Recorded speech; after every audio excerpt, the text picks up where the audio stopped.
Saludos cordiales a todos. Bienvenidos. Les habla Juan Miguel Angarita.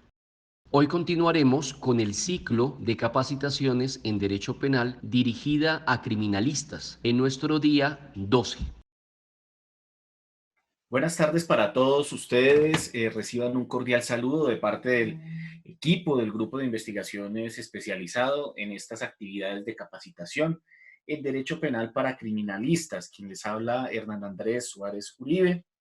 Eh, una cordial bienvenida a todos los amigos que participan el día de hoy en esta actividad, compañeros del equipo de trabajo del Grupo de Investigaciones Especializado, colegas, estudiantes de Derecho, fiscales, todas las personas que el día de hoy nos acompañan. Les agradecemos mucho su participación en estas actividades y vamos a iniciar el día de hoy una parte muy bonita, muy importante de todo esto que es el aspecto procesal. Bueno, vamos a iniciar una aproximación a los aspectos procesales del derecho penal. Eh, Esta parte procesal es una parte mucho más bonita, mucho menos dogmática que la parte sustancial que nosotros analizamos en las 11 sesiones pasadas. Nosotros teníamos planeado hacer todo lo que venimos haciendo en 10 sesiones, la primera parte, la parte sustancial, pero pues el tema es tan grande, el tema es tan complejo, tan abultado que lamentablemente en esas 10 horas que se tenían planeadas de capacitación no fue posible abarcar la totalidad del tema. Por eso tuvimos que hacer una charla adicional y eh, a pesar de ello, la parte sustancial del derecho penal pues es una parte inmensa, es una parte grandísima. Entrar a estudiarla toda implica fácilmente dedicarle un año entero al estudio de la parte sustancial del derecho penal. Pero lo que nos importaba en esa primera fase de capacitación era que el equipo de trabajo y las personas que nos acompañan pudieran aproximarse, digamos, desde una perspectiva ya un poco más científica al concepto del delito, a los elementos estructurales del delito, al concepto de conducta, al concepto de tipicidad, concepto de antijuridicidad, de culpabilidad, y analizar todos estos escenarios no solamente a partir del concepto como tal, sino a partir de determinados ejemplos y también a partir de las causales eximentes de responsabilidad penal. Pero, repito, eso que vimos en esas primeras 11 charlas fue tan solo un abordaje del concepto estructural del delito. ¿Esto qué quiere decir? Que ustedes por su cuenta van a tener la necesidad de revisar pues todo el sistema sustancial penal para poder hacer un estudio detallado de los principios orientadores del derecho penal.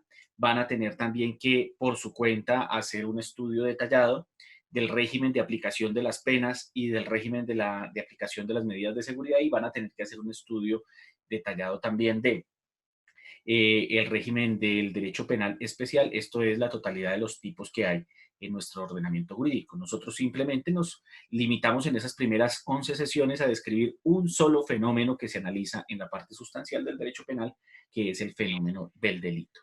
¿Con qué finalidad? Pues con la finalidad de poder pasar a estos aspectos procesales para que todo el equipo de trabajo pueda entender o pueda comprender qué es lo que se entra a determinar en un procedimiento penal, y es la existencia o no de un delito.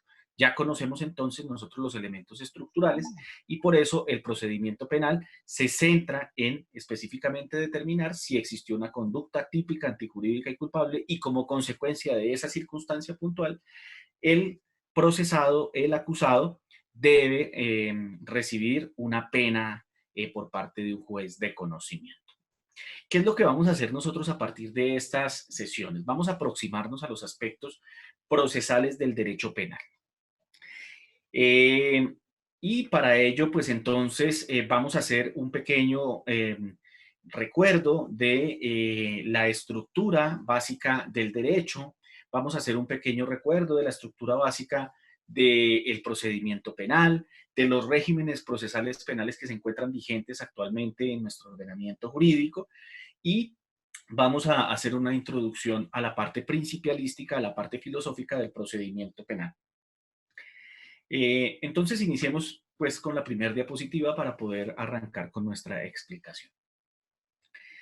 Miren, esta diapositiva lo que nos muestra es de qué se encuentra compuesto el sistema jurídico penal. O sea, cuáles son las temáticas que uno como mínimo tiene que entrar a abordar para realizar una aproximación adecuada a el conocimiento del derecho penal. No solamente nosotros los penalistas, sino también los criminalistas, pues deben tener en su formación como mínimo esta estructura. Y es que cuando uno habla del sistema jurídico penal, está hablando de dos escenarios que son interdependientes. Un primer escenario es el escenario del derecho penal sustancial, en el cual se ve un conjunto de normas de naturaleza protectora orientadas exclusivamente a la protección del procesado. Ahorita explicamos por qué, que están orientadas transversalmente por el régimen constitucional. Y en ese derecho penal sustancial, pues ustedes encontrarán los principios rectores del derecho penal, encontrarán la estructura del delito, que fue la que nosotros analizamos, entrarán a encontrar el régimen de las penas y encontrarán el régimen de los tipos penales o los delitos ya claramente descritos por el legislador. Eso encuentran ustedes en el derecho penal sustancial. ¿Por qué afirmé ahorita que el derecho penal sustancial es una herramienta para la protección del procesado? Eh, por un principio estructural del derecho penal moderno y del derecho penal colombiano, que es el principio de la dignidad humana, según el cual la existencia del derecho penal solamente se justifica en la medida en que este sistema normativo constituya un conjunto de limitantes al poder magnánimo, al poder absoluto del Estado, limitantes en punto de qué, en punto del juzgamiento de las conductas desviadas, en punto del juzgamiento de las conductas punibles. Si no existiera el sistema normativo del derecho penal, pues los jueces podrían, al momento de imponer las penas, imponer cualquier clase de penas con cualquier clase de finalidad, y es más, podrían entrar a considerar que es un delito y que amerita una sanción punitiva cualquier tipo de conducta, sea una conducta socialmente aceptada, sea una conducta socialmente inaceptada. Entonces, lo primero es que el sistema jurídico penal, la parte sustancial del derecho penal, pues está hecha es para eso, para proteger al procesado, para proteger al acusado de ese poder absoluto del Estado, estableciendo o incorporando al ordenamiento jurídico un conjunto de reglas claras a partir de las cuales todos los ciudadanos podemos saber hasta dónde determinada persona tiene que entrar a responder y por cuáles razones o cuáles son los fundamentos dogmáticos específicos a partir de los cuales una persona tiene que entrar a responder. En nuestro caso concreto del sistema jurídico colombiano, pues una persona solamente responde penalmente cuando despliega una conducta típica, antijurídica y culpable. Para que ustedes comprendan la importancia de esto, pues imagínense que en nuestro sistema jurídico colombiano no estuviesen previstas las figuras de la tipicidad, no estuvieran previstas las figuras de la antijuridicidad y de la culpabilidad como limitantes al poder absoluto de un juez. Entonces, pues en ese caso, un juez podría entrar a considerar que cualquier conducta es delictiva y como consecuencia de ello imponer una sanción. Entonces, el sistema jurídico colombiano, el sistema de derecho penal sustancial está hecho primeramente para la protección del procesado. Y existen otros valores que pueden convivir, que pueden coexistir con ese criterio de protección al procesado, como es la protección a las víctimas, como también es la protección a la comunidad, y en algunos sistemas jurídicos un poco más absolutistas, se piensa que el régimen jurídico penal está hecho para proteger la vigencia del ordenamiento jurídico. Me refiero a sistemas jurídicos como el régimen jurídico que imperó en la Alemania nazi, donde el derecho penal no tenía por fin la protección de la comunidad, no tenía por fin la protección de las víctimas, no tenía por fin la protección de los procesados, sino por fin la protección de un ordenamiento jurídico en abstracto. Entonces, ese es el primer aspecto puntual que me parece importante darle relevancia, y es el derecho penal está hecho para proteger a quién, en principio al acusado. Y dentro del sistema jurídico penal, pues también encontramos eh, un sistema de derecho procesal penal. Eh, el derecho procesal es la forma como se lleva a cabo o es la forma como se materializa el régimen sustancial. Nosotros duramos 11 charlas, 11 sesiones hablando de derecho sustancial y todos se preguntarán, pues las personas que no tienen conocimientos jurídicos, bueno, ¿y esto cómo se come? ¿Esto cómo se digiere? ¿Esto para qué sirve? Pues esa pregunta se responde en el contexto procesal. Pues eso sirve para que dentro del procedimiento penal se establezcan o se determinen determinadas realidades y dentro de ese sistema procesal se pueda establecer si la persona es o no merecedora de una sanción.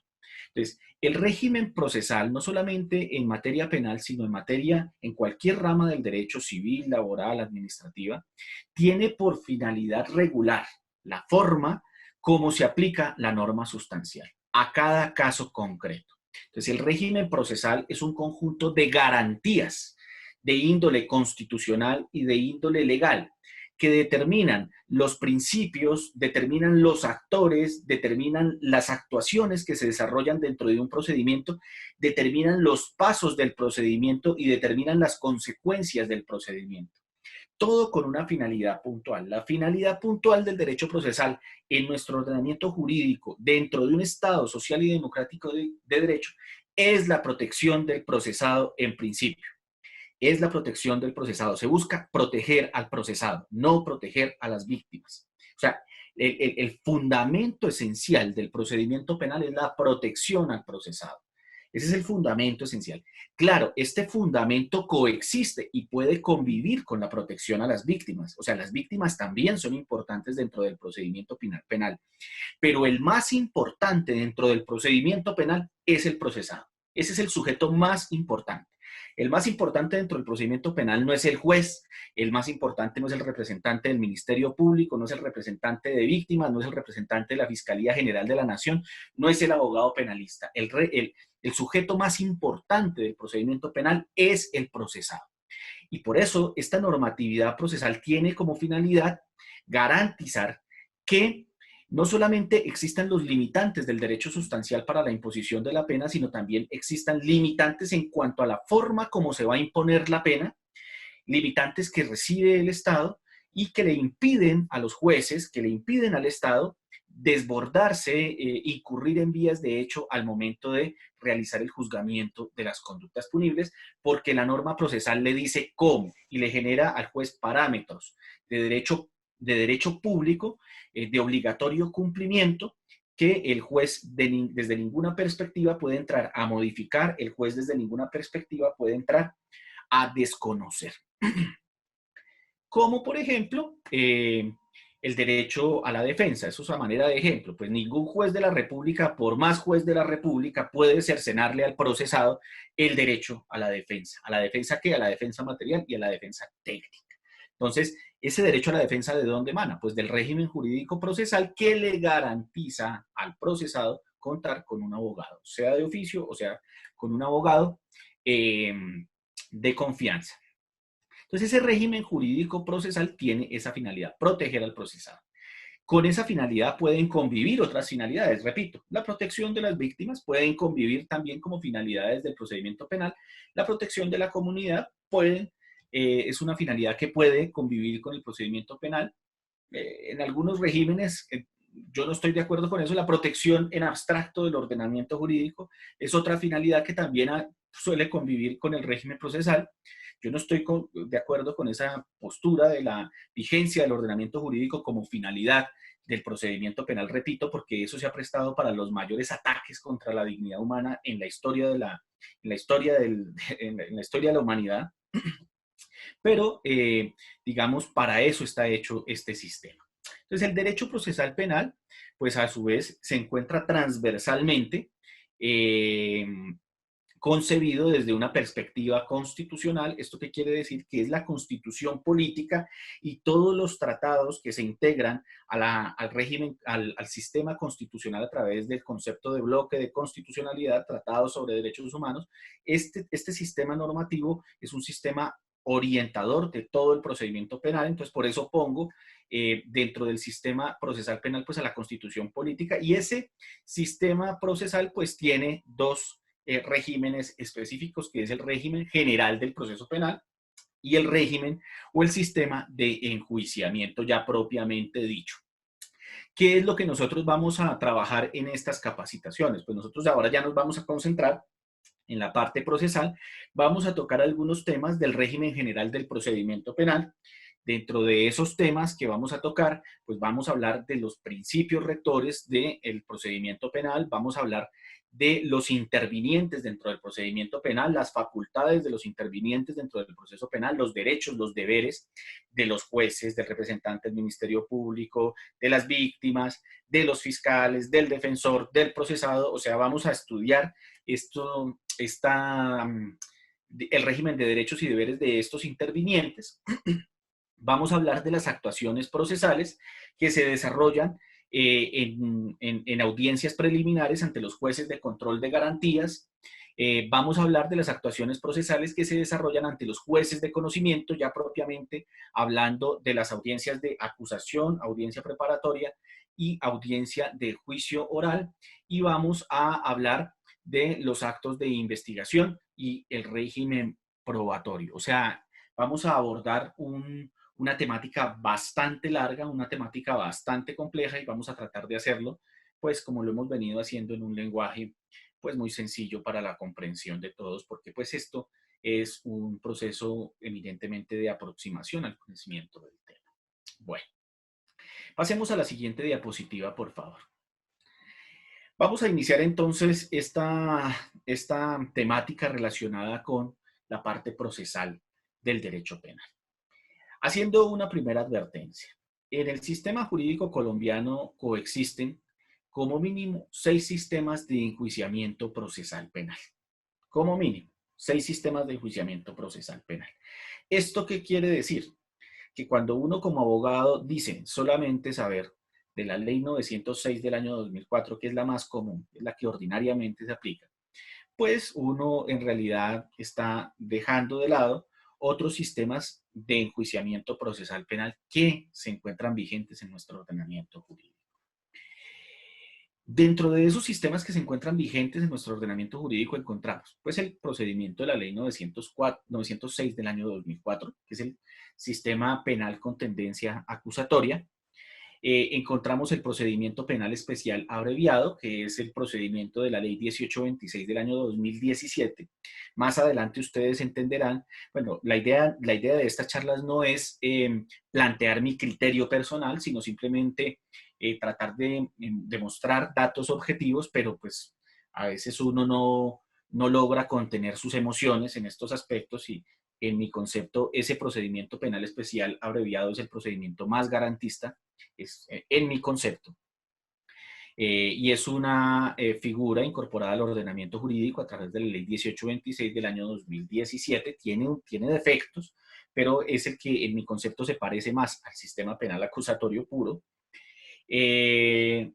También tenemos dentro de nuestro ordenamiento jurídico el procedimiento penal militar de la ley 1407 del año 2010, con una reforma que tuvo en el año 2015. Tenemos también un procedimiento de enjuiciamiento ante los tribunales de justicia y paz, que se crearon en un sistema de justicia transicional para la desmovilización de los grupos paramilitares. Y allá también se desarrollan sistemas de juzgamiento y de enjuiciamiento penal. Es una forma de justicia transicional, eso ya es un concepto diferente a los sistemas de justicia ordinarios. Existe nuestro ordenamiento jurídico. Encontramos también el procedimiento que se desarrolla ante la Jurisdicción Especial para la Paz. Allá en la Jurisdicción Especial para la Paz también se desarrolla un enjuiciamiento penal a aquellas personas que, pese a someterse al régimen especial para la paz, deciden no aceptar los cargos que se le endilgan como actores del conflicto armado.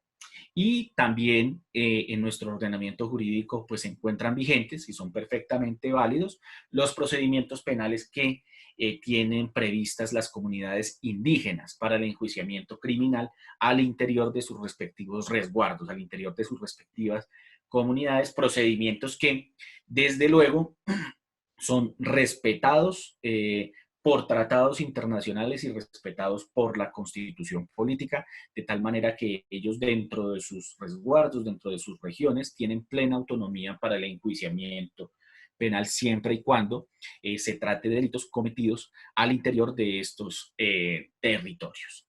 Entonces noten ustedes cómo para nosotros tratar de hablar de procedimiento penal, pues como mínimo tenemos que partir de la idea de que en Colombia existen 6 sistemas de enjuiciamiento penal y 6 sistemas de enjuiciamiento penal estructuralmente diferentes.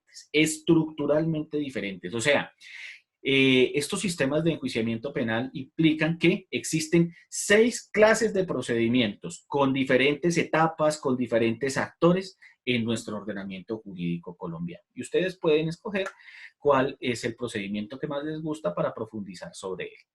Nosotros vamos a profundizar en estas pequeñas conferencias en el procedimiento de la Ley 906 del año 2004, que es el que nosotros aplicamos pues en nuestro contexto diario, aunque eso no quiere decir que eventualmente haremos algunas referencias a el procedimiento abreviado y haremos algunas referencias a el procedimiento de Ley 600, que se me olvidó incluirlo en esta diapositiva, que también se encuentra vigente para el juzgamiento de aforados ante la Corte Suprema de Justicia. Entonces eso quiere decir que, pues imagínense, ya con esta otra referencia tenemos 7 procedimientos que como mínimo tendríamos que entrar a abordar para poder saber cómo se procesa una persona aquí en Colombia. Bueno, pasemos a la siguiente diapositiva.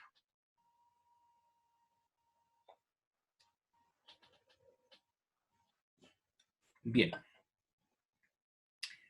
Esto es apenas una parte introductoria de lo que nosotros vamos a entrar a ver, pero yo lo que quiero con esta diapositiva y con la siguiente diapositiva es hacer una pequeña precisión inicial sobre una cosa particular, y es la diferencia que existe entre los sistemas penales acusatorios y los sistemas penales inquisitivos.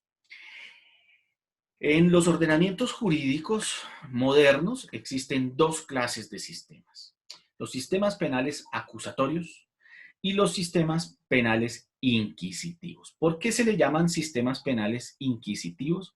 Porque los principios, los procedimientos y los actores que hacen parte del sistema de enjuiciamiento en esos procedimientos inquisitivos, pues se parecen mucho a los actores, a los sistemas y a los métodos que se utilizaban en los tribunales de la Santa Inquisición, donde a una persona que era señalada, por ejemplo, por cometer el delito de, no sé, brujería, o por ejemplo, llevarle la contraria o controvertir los dogmas de la Iglesia Católica, eventualmente se aplicaban unos procedimientos a través de los cuales se realizaba el enjuiciamiento previo a llevar a la hoguera al procesado. En las primeras charlas yo les hice a ustedes una sugerencia sobre ese sistema de enjuiciamiento que fue una película muy bonita que se llama Los Fantasmas de Goya, donde ustedes van a poder notar cuáles son los principios y los aspectos, digamos, fundamentales de un sistema procesal penal inquisitivo. Bien, por más que estos sistemas inquisitivos resulten completamente a día de hoy arbitrarios, porque lo son sistemas completamente arbitrarios, en la práctica hay que hacer una advertencia inicial, y es que ustedes tienen que partir de la base de que existen, de que ese procedimiento inquisitivo se aplica en Colombia. se aplica al enjuiciamiento de aforados. Por más que el día de hoy se esté tratando de garantizar a los aforados el principio de la doble instancia. Se aplica el sistema inquisitivo. Ese sistema inquisitivo se caracteriza pues, por una circunstancia puntual. Y es que en los sistemas inquisitivos, quien realiza el juzgamiento, quien realiza el enjuiciamiento del procesado, no solamente es juez, sino también es parte, de tal manera que esa persona que es juez y parte realiza la instrucción o la investigación, esa persona es la que determina la verdad procesal y esa persona es la que impone la pena. Entonces, los sistemas inquisitivos se caracterizan por esa razón, porque quien es juez a la vez es parte, a la vez realiza el proceso investigativo y a la vez, pues, impone la sanción. Pues eso es abiertamente grotesco, eso es abiertamente peligroso, que una persona que eventualmente tenga la condición de juez y al mismo tiempo tenga alguna animadversión en contra del procesado, pues sea la que entre no solamente a juzgar, a investigar, sino también a condenar y a imponer la sanción. Suena feo decirlo, que es un sistema grotesco, pero hay que decirlo porque es un sistema que existe en el ordenamiento jurídico colombiano. O sea, el derecho procesal penal colombiano no es tan moderno como nosotros solemos mencionar en escenarios o en ponencias internacionales. No lo es porque aún tenemos un sistema inquisitivo abiertamente antigarantista. Bien, ese sistema inquisitivo se diferencia de los sistemas acusatorios. Los sistemas acusatorios son sistemas en los que quien realiza el juzgamiento, a diferencia de los sistemas inquisitivos, quien realiza el juzgamiento es una persona totalmente imparcial. Es una persona que no es parte dentro del procedimiento penal. Esta persona que realiza el juzgamiento en el sistema acusatorio no es quien hace la investigación sobre el delito. Simplemente escucha a las partes y determina la consecuencia jurídica del debate argumentativo y del debate probatorio. Entonces, esa es una gran diferencia entre los sistemas acusatorios y los sistemas inquisitivos, que el juez no tiene nada que ver ni con el procesado, no tiene nada que ver ni con el defensor, no tiene nada que ver con el fiscal, no tiene nada que ver con la víctima. El juez es un actor o un interviniente eminentemente imparcial. Esto conlleva a que la siguiente característica de los sistemas procesales penales acusatorios es que sean sistemas de partes y sean sistemas adversariales, donde en el escenario se encuentra el juez como agente imparcial, se encuentra el ente acusador, que es una de las partes estructurales del procedimiento penal acusatorio, y se encuentra la defensa y el procesado, en el otro extremo de la relación procesal. Y en estos sistemas acusatorios, pues desde luego, ambas partes van a tener dos cargas esenciales, dos cargas fundamentales dentro del procedimiento penal. Una carga argumentativa, que es llevarle al juez las razones por las cuales el fiscal, por ejemplo, quiere que a esta persona se le imponga una pena, y una carga probatoria. Entonces, hay dos cargas fundamentales en el sistema acusatorio, una argumentativa y una carga probatoria. El fiscal pide que se condene a esta persona por la realización de un delito, entonces el fiscal lo pide a través de una acusación, delimita el objeto de la acusación, dice por qué a esta persona se le debe enjuiciar y se le debe condenar, y en el escenario del juicio entra el fiscal a probar, y si el fiscal prueba y desvirtúa la presunción de inocencia, pues el fiscal va a obtener como consecuencia de ese actor imparcial, el juez, una sentencia condenatoria. Pero si el fiscal no cumple con su carga argumentativa y el fiscal no cumple con la carga probatoria, pues la respuesta que va a obtener de la jurisdicción es una respuesta absolutoria, una sentencia absolutoria. Entonces noten ustedes cómo los sistemas penales con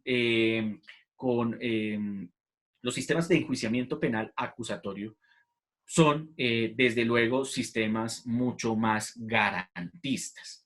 Y no solamente lo son desde la perspectiva de qué hace cada actor dentro del procedimiento penal, sino también lo son desde la perspectiva de su estructura. Yo soy una persona que me atrevo a afirmar que por más que la ley procesal sea una ley orientada a la protección del procesado frente a las arbitrariedades del Estado, los sistemas, la estructura de los procedimientos, mientras más sencilla es, más garantista es. Mientras más sencilla es la estructura, es más garantista. ¿Y a qué me refiero a esto? Mientras menos sean los pasos y mientras más nos concentremos en el debate argumentativo y y en el debate probatorio, pues más garantista va a ser el sistema procesal. Porque hay sistemas procesales desbordados en formalismos, donde, por ejemplo, es más importante determinar si el juez o el tribunal lleva o no lleva la peluca, lleva la toga, lleva el birrete, llevan el martillo, donde hay que hacerle genuflexión a los jueces, donde eso parece un ritual eucarístico, donde el juicio parece un ritual eucarístico. Y entonces la atención no se centra en la protección del procesado, sino se centra en la venia, en la genuflexión, en el su señoría, en el su majestad, pero en la práctica se olvida el fin más importante del procedimiento penal, que es proteger al procesado, reivindicando en esos sistemas procesales tan ultraformalistas, pues la famosa vigencia del ordenamiento jurídico que permite emitir toda clase de decisiones absurdas y además injustas. Bien. Entonces, como decimos que los sistemas, mientras más sencillos son, pues más garantistas son. El sistema acusatorio de la ley 906 tiene una tendencia a la sencillez. Es un sistema que tiene en la práctica tres etapas. Una etapa de indagación preliminar, una etapa de investigación y una etapa de juicio. Son tres etapas. Y esas tres etapas tienen que quedar allá grabadas o talladas en piedra, talladas allá en el corazón de las personas del equipo de investigaciones especializado, pues porque dependiendo de cada etapa es que nosotros vamos a saber a qué corresponde determinada actividad dentro del programa metodológico. La etapa de indagación preliminar es una etapa que va entre la noticia criminal y una decisión que adopta el fiscal, y es el archivo o la imputación. La noticia criminal es la forma como la jurisdicción, es la forma como el Estado se entera de la existencia del delito. Y la noticia criminal puede ser de varias clases. Nosotros las vamos a ver más adelante, pero hagamos una pequeña, digamos, mención de este tipo de instrumentos. La noticia criminal puede ser una denuncia presentada por la víctima, por algún miembro de la comunidad o por algún servidor público. La noticia criminal puede ser una petición especial. La noticia criminal puede ser una querella o de oficio la Fiscalía General de la Nación se enteró de la existencia de una posible conducta punible y a eso se le da el contenido de noticia criminal para iniciar una indagación preliminar. Esa indagación preliminar termina con un archivo o termina con una imputación. Y esa es la primera etapa del procedimiento penal. Nosotros vamos a profundizar sobre cada una de estas etapas, sobre cuándo se debe producir un archivo, cuándo se debe producir o cuándo se debe llevar el indiciado a una imputación y cuáles son los requisitos, cuáles son los niveles de conocimiento básicos o esenciales que se requieren para llevar a una persona a una imputación. La etapa de investigación es una etapa que va entre la audiencia de imputación y una decisión que también adopta el fiscal, que es la preclusión o la acusación. La preclusión porque el fiscal no va a lograr, luego del proceso investigativo, acreditar que la persona del imputado incurrió como autor o como partícipe en la realización de una conducta punible. Entonces, en ese caso concreto, pues el fiscal opta por llevar el caso a una preclusión para cerrarlo de manera definitiva, decisión que finalmente termina haciendo tránsito a cosa juzgada. Pero si el fiscal, luego de la investigación, observa que existe un grado de probabilidad de que el imputado incurrió en la conducta punible a título de autor o a título de partícipe, el fiscal realizará o suscribirá un escrito de acusación que someterá a reparto ante los jueces penales de conocimiento. Y con ese escrito de acusación, en el procedimiento de la Ley 906, pues inicia una etapa que se llama la etapa de juicio. Y esa etapa de juicio que se desarrolla ante los jueces de conocimiento, aclarando que todas las anteriores etapas se desarrollan ante los jueces constitucionales de control de garantías. Esa etapa de juicio se compone a su vez de 3 subetapas. La etapa de la acusación, que es un acto complejo, que se compone de la presentación del escrito de acusación y de la audiencia de acusación y descubrimiento probatorio. La etapa de la audiencia preparatoria, y la etapa del juicio oral. Nosotros hablaremos con detalle de las audiencias preliminares y hablaremos con detalle de la audiencia de acusación, hablaremos con detalle de la audiencia preparatoria y hablaremos con detalle de la audiencia de juicio oral. Entonces, esta es la estructura básica del procedimiento penal de la Ley 906 del año 2004. El procedimiento penal abreviado, que no lo tenemos en nuestras diapositivas, tiene una particularidad y por eso les digo yo a ustedes que me gusta más ese procedimiento. Ese procedimiento no tiene indagación preliminar ni investigación, sino ese procedimiento solamente tiene la etapa de indagación preliminar. Y el procedimiento como tal inicia con el traslado de un escrito de acusación, luego del cual se lleva ese escrito de acusación ante los jueces penales para realizar una audiencia concentrada que es muy similar a la audiencia preparatoria dentro del procedimiento de la Ley 906 de 2004 y luego se desarrolla una audiencia de juicio oral con las mismas reglas de la Ley 906 del año 2004. ¿Por qué me parece más garantista ese procedimiento? Pues porque es un procedimiento más corto, en el que la vinculación formal del procesado inicia con el traslado del escrito de acusación, no con una audiencia de imputación, sino con un traslado de un escrito de acusación, donde de entrada ya el fiscal tiene que tener un grado de conocimiento mucho mayor al que se requiere para imputar a una persona en Ley 906, porque aquí no se requiere una inferencia razonable de autoría o participación en la conducta punible, que eso y nada es exactamente lo mismo, sino que aquí ya se requiere un grado de probabilidad, un nivel de conocimiento mucho más elevado a la inferencia razonable, un grado de probabilidad de que el indiciado participó en la realización de la conducta punible, bien sea como autor, coautor o como partícipe. Esto es como determinador o como cómplice o bajo la figura del interviniente. Entonces es un proceso mucho más garantista en mi concepto porque el traslado del escrito de acusación, a diferencia de la imputación, conlleva a que el fiscal no solamente le dice a la persona por qué lo acusa, sino además a partir de ese momento queda delimitada la acusación y eso impacta en la congruencia de la sentencia. Más adelante vamos a mirar esos temas, pero además el fiscal, una vez traslada el escrito de acusación, inmediatamente tiene que revelarle al procesado las pruebas a través de las cuales lo vincula formalmente a un procedimiento penal, cosa que no ocurre cuando estamos en el régimen puro de la Ley 906 de 2004, donde un fiscal puede imputar a una persona, solicitarle al juez de control de garantías que imponga una medida de aseguramiento privativa de la libertad, pero no tiene la obligación de realizar el descubrimiento probatorio, circunstancia que conlleva a que la persona que resulta siendo privada de la libertad sepa que está siendo investigada, porque el acto de imputación es una mera comunicación, pero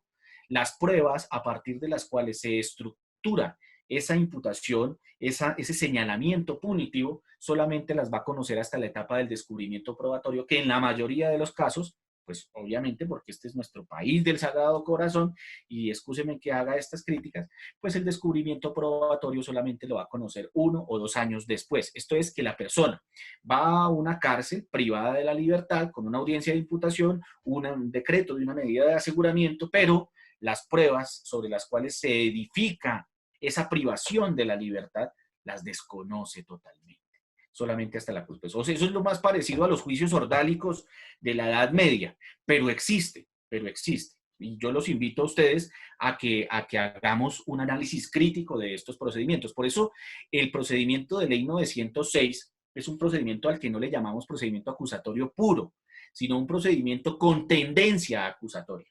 ¿Eso qué quiere decir? Que nosotros en nuestro régimen jurídico colombiano estamos tratando de parecernos en algo a los sistemas acusatorios puros. Pero no nos parecemos en muchas cosas, nos parecemos más bien en muchas cosas a algunos sistemas de enjuiciamiento bastante arbitrarios. Desde luego, por ejemplo, el sistema penal acusatorio implica también un principio que es el principio de igualdad, de equilibrio entre las partes. A eso lo han llamado inadecuadamente en mi concepto el principio de igualdad de armas. Pero pues es un principio de equilibrio entre las partes, donde la defensa tiene la misma fuerza que el ente acusador. Pero ya de entrada, nosotros podemos entrar a ver cómo en este extremo de la relación procesal, en el extremo acusador, por lo general o por regla general, no solamente está la fiscalía con facultades dentro del procedimiento penal, sino también está la víctima con facultades dentro del procedimiento penal. También existe un tercer actor que no se sabe cuál es su importancia dentro del procedimiento penal, no se sabe cuál es. De pronto aquí habrán personas que pertenezcan al Ministerio Público escuchando la conversación, pero no se sabe para qué es el representante del Ministerio Público para garantizar los derechos fundamentales del procesado. Pues es que eso es lo que le toca hacer al fiscal y eso es lo que le toca hacer al juez y eso es lo que le toca hacer al defensor.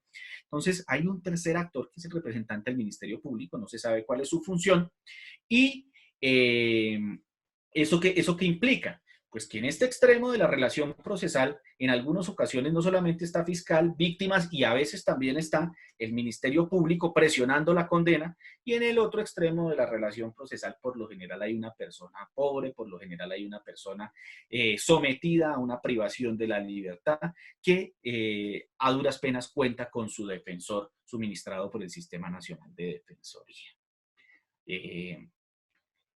Y pues que en la práctica está en una condición absoluta de inferioridad frente al otro extremo, o sea, al extremo acusador de la relación procesal. Y sobre todo en una condición absoluta de inferioridad en un sistema como el de Ley 906, donde es permitido llevar a una persona a una cárcel simplemente con una imputación de cargos, sin mostrarle a esa persona cuáles son los elementos de prueba que sustentan no solamente la imputación, sino la imposición de una medida de aseguramiento. Y lo estoy diciendo de esta manera porque en la práctica, pues cuando un fiscal solicita la imposición de una medida de aseguramiento, le muestra al juez y le muestra a la defensa unos elementos materiales probatorios para justificar su pretensión de imposición de la medida de aseguramiento. Pero cuando uno por experiencia ha estado en procedimientos donde la fiscalía lleva 10 años investigando y existen 15 o 20.000 folios dentro de los cuadernos de la investigación y a la audiencia de imposición de la medida de aseguramiento llevan 2 o 3 folios y con esos 2 o 3 folios que son los que incriminan, pues con eso se impone una medida de aseguramiento. Pues el procesado va a una cárcel 1 o 2 años a sabiendas única y exclusivamente de esos 2 o 3 folios, desconociendo los otros 19.997 folios que hacen parte de la investigación y que pueden ser exculpatorios y que solamente los va a conocer luego de que se haga el descubrimiento probatorio en la acusación. Entonces noten cómo decimos que tenemos un sistema penal de tendencia acusatoria, pero un sistema penal abiertamente incomprensible. O sea, un sistema penal que ningún abogado de este país ha podido digerir. Y sobre todo los que estamos en el contexto de la defensa, pues porque nosotros somos los que le ayudamos a cargar la cruz a los procesados. Nosotros somos los cirineos. Bien, pasemos a la siguiente diapositiva para que ustedes noten cómo pues un proceso con tendencia acusatoria tiene mucha menos complejidad estructural y pues trata de ser un poco más garantista. Pero miren, este sistema de procedimiento penal que existía en la Ley 600 o que existe aún en la Ley 600 del año 2000.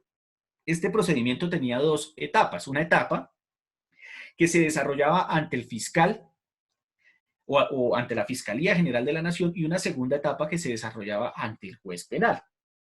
Y esa etapa que se desarrollaba ante la Fiscalía General de la Nación se componía a su vez de dos subetapas, una etapa de indagación o investigación preliminar y una etapa de instrucción. Esa etapa de indagación preliminar iniciaba con la noticia criminal, la denuncia, la petición especial, la querella de oficio, ¿sí?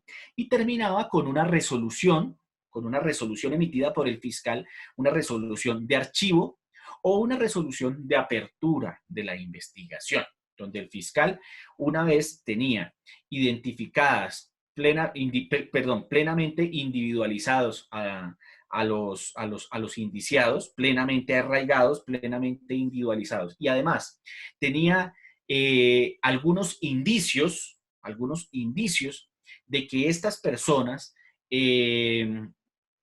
eran autores o partícipes de una conducta punible, pues decretaba a través de una resolución la apertura de la siguiente etapa, que es la etapa de instrucción. Etapa en la que se realizaba la vinculación formal del procesado a través de la indagatoria o a través de la declaratoria de persona ausente y que concluía o con una resolución de preclusión, siendo el fiscal quien emitía la resolución de preclusión o una resolución de acusación, siendo el fiscal quien emitía la resolución de acusación.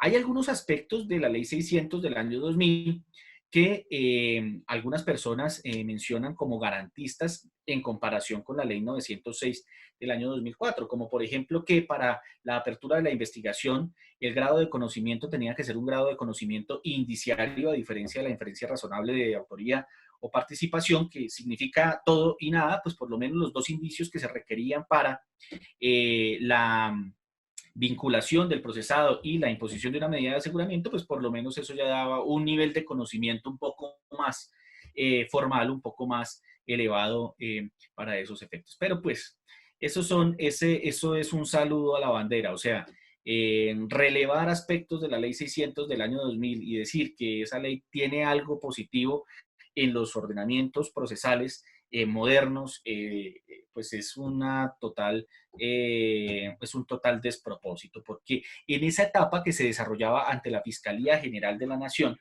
nada más y nada menos, el fiscal era quien tenía la facultad no solamente de perseguir el delito, sino además el fiscal podía vincular al procesado, realizando todos los actos previos a la vinculación, las capturas, los allanamientos, etcétera, vincularlo a través de una indagatoria, pero era el fiscal quien decidía si imponía o no imponía una medida de aseguramiento. Entonces, ustedes imagínense una persona que, además de tener la obligación de perseguir el delito, además de tener la facultad constitucional y legal de instruir el procedimiento, además de ser parte dentro del procedimiento, siendo parte, era la persona que podía decretar una privación de la libertad. Y eso aún existe. Bueno, eso ya tiene algunas modificaciones para los juicios de los aforados, pero este sistema de ley 600 aún existe para delitos cometidos con anterioridad a la entrada en vigencia de la ley 906 del año 2004. Entonces, noten cómo la facultad pues, de un fiscal era una facultad donde era además juez y parte y podía imponer una medida de aseguramiento. Entonces, ustedes piensen que su contraparte es quien tiene la facultad de imponer una medida de aseguramiento. Pues eso es una circunstancia abiertamente desproporcionada para el procesado. Y tenía una segunda etapa de ese procedimiento de ley 600 del año 2000, que es una etapa ante el juez. Esa etapa yo ahí en este cuadrito la denominé el juicio que tenía, y eso se parece digamos, en punto de la denominación, tenía una audiencia preparatoria donde tanto el fiscal como la defensa llevaban allá las pruebas, justificaban la pertinencia, la conducencia, la utilidad de las pruebas, el juez decretaba las pruebas y una audiencia de práctica de las pruebas, una audiencia dentro de esa misma audiencia se realizaban los alegatos de conclusión y la idea de la ley 906 del año 2000 era que en esa misma audiencia se impusiera la condena o se absolviera al procesado a través de una sentencia. Entonces noten cuál es la diferencia estructural de los procedimientos con tendencia acusatoria a los procedimientos con tendencia inquisitiva. Nosotros nos vamos a centrar, o vamos a concentrarnos en el procedimiento de la ley 906. pues nuestra charla de hoy tuvo ese componente crítico, pero pues voy a tratar de evitar incluir ese componente crítico en la explicación, porque pues esta es una capacitación. Sin embargo, comprendan ustedes que mi actividad profesional es la de ser un defensor técnico y pues obviamente me hierve la sangre ante la injusticia. Pasemos a la siguiente diapositiva, por favor.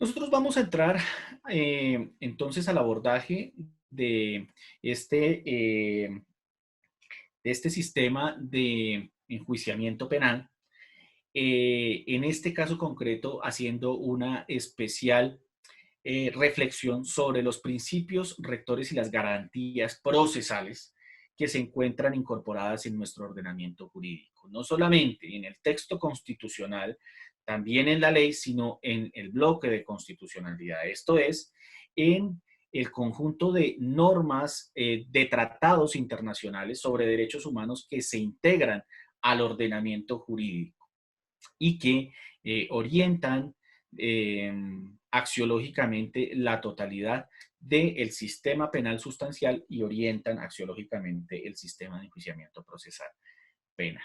Para nosotros poder hablar de principios y garantías procesales, lo primero que nosotros tenemos que hacer es una pequeña recordación relacionada con la diferencia entre una norma y un principio. La diferencia entre una norma y un principio. Ambos instrumentos hacen parte del ordenamiento jurídico, tanto las normas como los principios hacen parte del ordenamiento jurídico, pero tienen unas diferencias eminentemente estructurales, que si nosotros no las comprendemos, entonces nosotros no vamos a saber por qué las normas sobre las cuales vamos a reflexionar el día lunes son principios y no tienen la connotación específica de norma jurídica. Una norma jurídica es un enunciado realizado por el legislador. Eso es una norma jurídica, un enunciado realizado por el legislador. El legislador, el Congreso de la República, dice, a partir del día 1 de junio del año 2020, haremos un monumento en la Plaza de Bolívar a todos los médicos, enfermeros, personal de la salud, quienes fueron los héroes y que atendieron la pandemia del coronavirus. Ese enunciado es una norma. ¿Por qué? Porque proviene del legislador. Por lo general, las normas entonces se caracterizan porque tienen una estructura fundamental. Y es que las normas tienen un supuesto de hecho y tienen una consecuencia jurídica. El que mate a otro incurrirá en prisión. El supuesto de hecho es el que mate a otro y la consecuencia jurídica es incurrirá en prisión. Supuesto de hecho es el que mate a otro, la consecuencia jurídica incurrirá en prisión. Y así la gran mayoría de los enunciados que se encuentran en todas las leyes, en todos los códigos que hacen parte de nuestro ordenamiento jurídico. Bien, pero hay algunos enunciados del legislador que no tienen esa estructura puntual. Hay algunos enunciados que no se parecen a la norma. ¿En qué sentido? En que no tienen un postulado fáctico y una consecuencia jurídica. Como por ejemplo, hay una norma constitucional, que es el artículo 22 constitucional, que dice que la paz es un derecho y un deber de obligatorio cumplimiento. En ese enunciado, la paz es un derecho y un deber de obligatorio cumplimiento. Nosotros no podemos claramente identificar la estructura de una norma. ¿Por qué? Porque no encontramos un postulado fáctico, no encontramos un enunciado fáctico, el que haga algo incurrirá en, no encontramos eso, ni encontramos una consecuencia jurídica. Solamente encontramos un enunciado que nos dice que la paz es un derecho y un deber de obligatorio cumplimiento. Entonces la pregunta que nosotros nos hacemos es, bueno, ante esos enunciados, pues, ¿qué hacemos con respecto a su aplicación? Pues lo primero que nosotros tenemos que hacer con respecto a su aplicación es entender que estos enunciados ya no tienen la estructura de norma jurídica, de regla jurídica, sino tienen la estructura de principio, de principio. Esto es que son enunciados del legislador que constituyen presupuestos axiológicos del ordenamiento jurídico. O sea, son valores corporativos del sistema constitucional colombiano. Valores corporativos. A eso, con eso los puedo yo relacionar. Son ideas que orientan el desarrollo o la dinámica de una sociedad en un contexto constitucional puntual. Hay algunos autores, como por ejemplo Robert Alexy, que define a los principios como mandatos de optimización del derecho, o sea, mandatos que permiten la optimización, la dinamización del derecho y que deben aplicarse en la mayor medida de las circunstancias posibles, sin que se sepa cuál es el enunciado fáctico y cuál es la consecuencia jurídica. Pues el día de mañana nosotros entonces vamos a hablar de esos enunciados axiológicos del procedimiento penal, de esos valores del procedimiento penal, de esos criterios orientadores del procedimiento penal, que no tienen estructura de el que haga algo incurrirá en, sino tienen una estructura ideológica, tienen una estructura filosófica que trasciende a lo largo y ancho del procedimiento penal. Entre esos, por ejemplo, el principio de la dignidad humana. La norma procesal dice que todo el sistema procesal se encuentra atravesado por el concepto de dignidad humana. Y ese es un concepto filosófico que nosotros no lo podemos, al que no le podemos dar el tratamiento de norma, sino que tendremos que aplicarlo en la mayor medida de las posibilidades posibles, respetando la dignidad de quién. Pues en principio del procesado, de las víctimas, de los intervinientes, del juez, de todas las personas que hacen parte del procedimiento penal.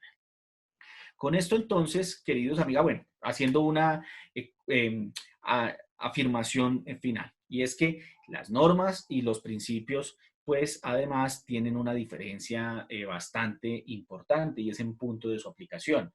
Y es que la metodología de aplicación de la norma es una metodología conocida como la subsunción, según la cual pues el operador jurídico lo que hace es identificar si están probados los supuestos de hecho para saber si esos supuestos de hecho encajan en la norma, mientras que la metodología para la aplicación de los principios no es la subsunción, dada la estructura de este tipo de mandatos, y entonces la forma de aplicación de los principios es la ponderación, metodología también abiertamente criticada en el entorno internacional, pero aceptada como un dogma dentro de nuestro entorno constitucional.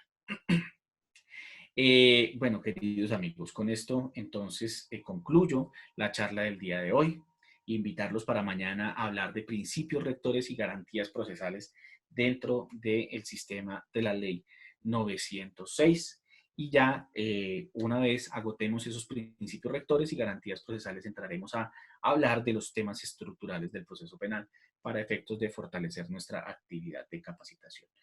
Un agradecimiento inmenso a todos ustedes por permitirnos el día de hoy realizar esta actividad, por participar en esta actividad. Todos sus aportes son sumamente valiosos, sus comentarios, sus críticas, sus perspectivas son sumamente valiosas para nosotros. Obviamente, pues nosotros no podemos interactuar de la misma forma como lo hacemos en un aula de clase o en un auditorio, y eso genera algún tipo de dificultades en la construcción de consumo del conocimiento, pero la idea es que esto sea bastante enriquecedor para todo el equipo de trabajo. No olviden suscribirse al canal de YouTube del Grupo de Investigaciones Especializado. No olviden seguir las cuentas de Twitter, las cuentas de Instagram, las cuentas de Facebook del Grupo de Investigaciones Especializado. Para nosotros es muy importante que a través de estos medios ustedes conozcan los servicios de la compañía, pero además estén actualizados en punto de nuestras capacitaciones. Es para mí un placer el día de hoy despedirme. Muchas gracias, que estén muy bien. Muchas gracias a todos por el tiempo y la gran acogida que han tenido estas capacitaciones en nuestra plataforma Zoom. Los invitamos a presenciarlas en directo registrándose en el formulario de la descripción y estar atentos a sus correos y teléfonos para ser notificados de las sesiones en vivo. Los invito a suscribirse en nuestro canal de YouTube y seguirnos en nuestras redes sociales que estarán en la descripción de este video. Un abrazo virtual y nos vemos en una próxima oportunidad.